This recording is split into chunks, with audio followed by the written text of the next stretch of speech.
झाड वाळून जायचे, म्हणजे याच्यात कमीत कमी आता साधारणतः हे अशी झाडं वाळलेले बरेच दिसायचे. एकदम आता कसं 2% पण अशी झाडं नाही.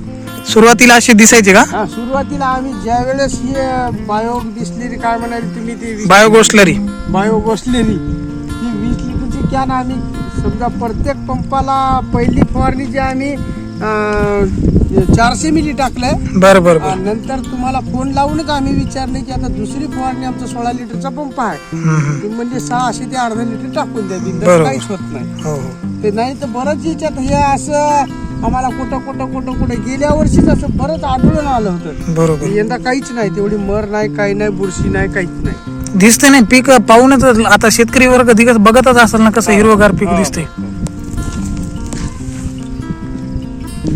म्हणजे तुम्ही समाधानी, याला लई टळायचं ना, म्हणजे तुम्ही समाधानी आहात. आम्ही समाधान आहोत.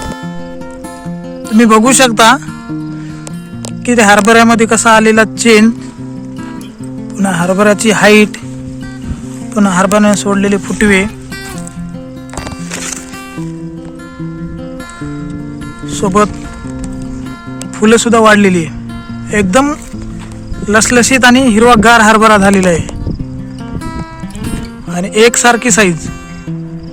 आणि मर रोग सुद्धा शेतकरी सांगतात यावेळेस मर रोग सुद्धा प्रतिबंध झालेले आहे औषधांनी. म्हणजे बऱ्यापैकी सर्व शेतकरी समाधानी येते आपल्या हरभऱ्याच्या या बायोगोस्लरी बद्दल.